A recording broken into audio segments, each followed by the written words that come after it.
Pretty interesting first day of NHL free agency. I think we could all agree with that one.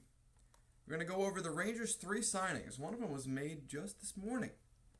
We're talking about Ryan Carpenter, Jaroslav Halak, and the big one, Vincent Trocheck. Starting off with Mr. Carpenter. We're going to be using Hockey Reference and JFresh. Thank you to JFresh for uploading all your stuff on Twitter.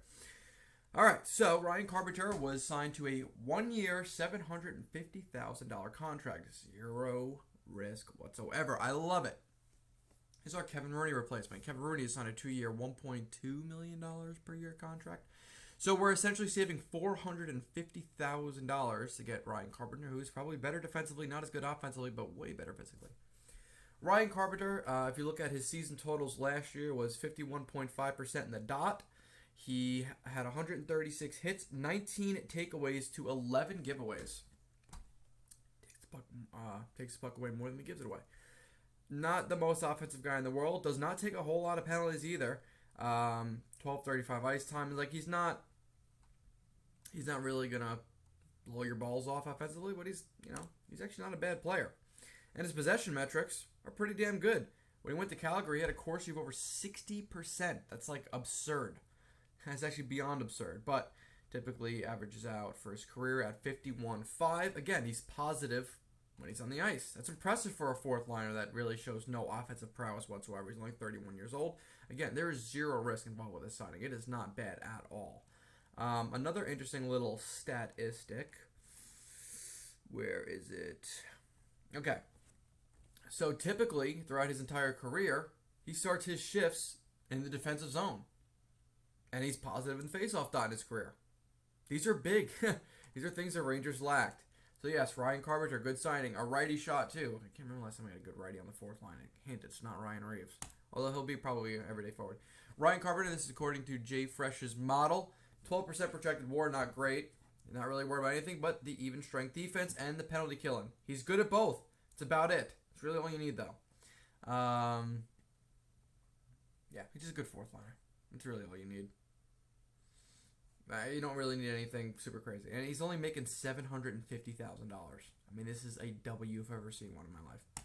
Jaroslav Halak.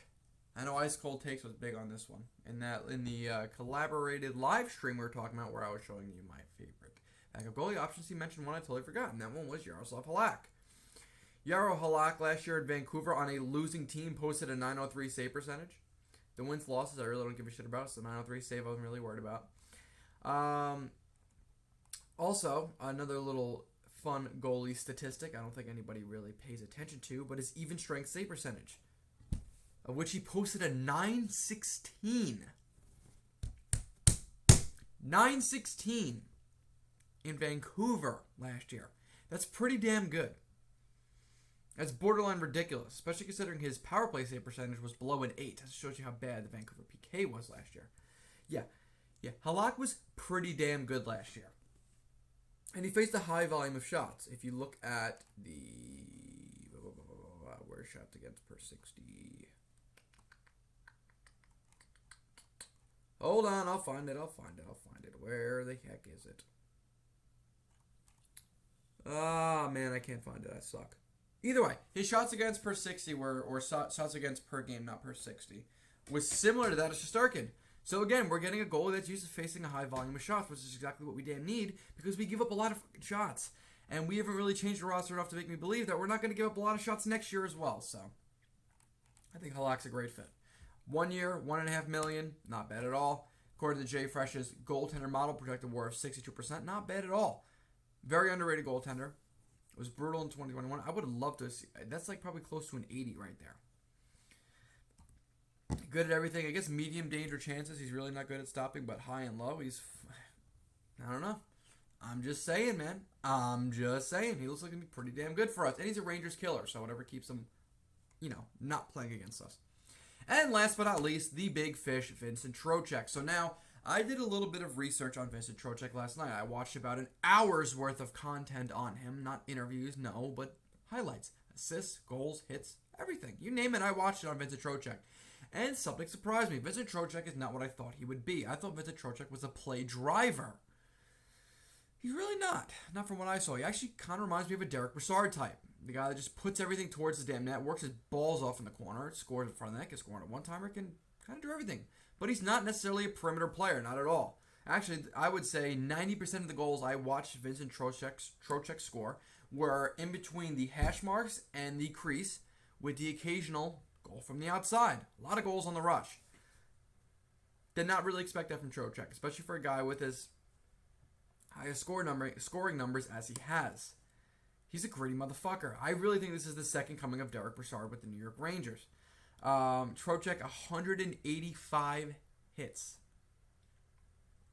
Yeah, he throws bod. Positive faceoff percentage for his career, 54.6 last year, 56 the year before. Pretty damn good. We finally got a second line that can win faceoff. But this is like a polar opposite of Ryan Strome. Ryan Strome was a perimeter player. He tried to set plays up slowly. Whereas Trocheck's pretty run and gun. He wants to go to the damn net, get the puck in the damn net as fast as possible. He's not going to sit there and take an hour to set up. I actually don't believe Vincent Trocheck's going to be on the top power play. I bet he's going to be on the second power play, because if he was on the top power play, he'd be filling a Kreider role. A lot of Trocheck's goals, again, came from in front of the net. Screening the goaltender. That's kind of Kreider's job, so I don't really expect him to be on the top power play unit, but I've been wrong before. Yeah, this is it's a good signing. Corsi 55-3, 55, 52 altogether in 2020. He's a positive. Oh, I'm sorry, that was Fenwick, but yeah, Corsi, Fenwick, basically the same thing. Positive his entire career. He controls the freaking puck. And now I know people are pretty upset about this 7-year thing. So here's my thing. He's got a full no move only in the first 3 years, which turns into a no trade years 4, 5, 6, and 7. It's a movable contract. At only $5.625 a year, it is very movable, especially if he has a really good year 3 and we just decide we need money and you can move him then. Either way, we really shouldn't be upset about it. It's not a great signing, but it's not necessarily a bad signing. Actually, well, it's definitely not great. It's still really good. It's close to great, but the guy hasn't even played a game yet, so who the hell are we to pass judgment? I'm excited for Vincent Trocheck to be on the Rangers. I wanted them to get Trocheck right here during that season when the Carolina Hurricanes got him for basically nothing, and then we traded Brady Shea to the Hurricanes for a first-round pick. I actually would have loved Trocheck that year, but the Rangers decided to wait 3 more years. But, it's neither here nor there. He's on the team now.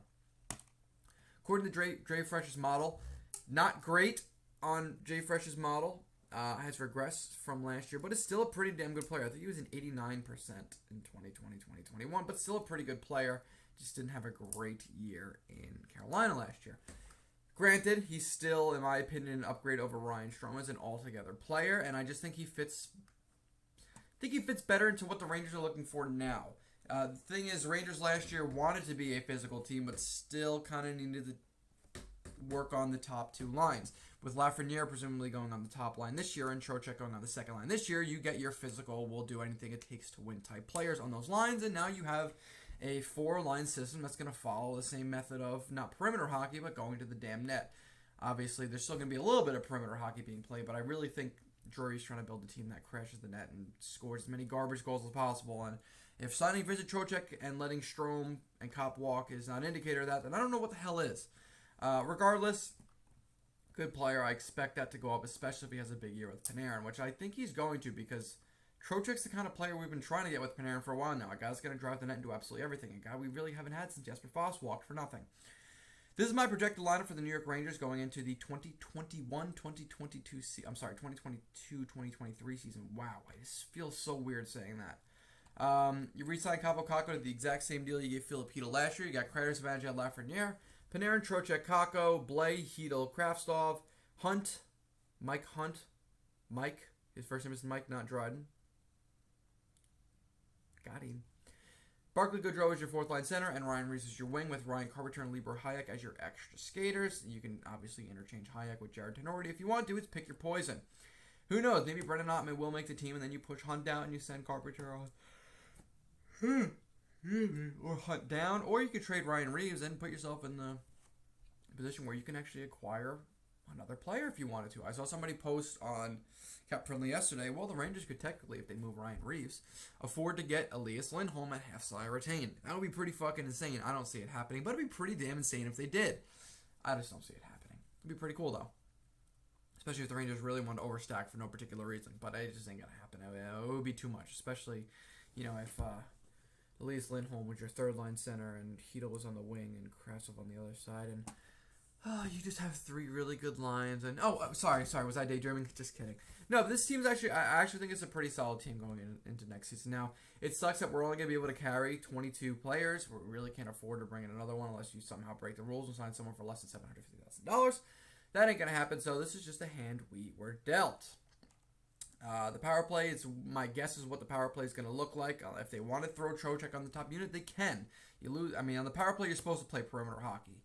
That's why I don't see Trocheck on the top unit with Kreider existing. But who knows? I've been wrong before. There's your power play. There's your PK. Not a bad team. Not a bad team at all. Are we better than last year where we finished with Petrano and Kopp and Braun and all them? I don't know. I think a lot of that's going to lie heavily on how well the kids play next season, which I anticipate them all playing pretty damn well, all things considered.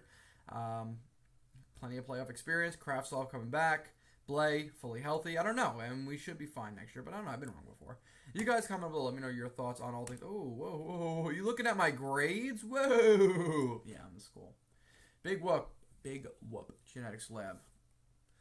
Part of being a bio major. Anyways, we're not talking about it. We're talking about the New York Rangers. You guys comment below on yesterday's and today's signing. Let me know what you think about the future of the New York Rangers. Are we going to make any more moves this offseason? Who knows? Let me know in the comments down below, and I'll see you on the next one. Thanks for watching, and peace.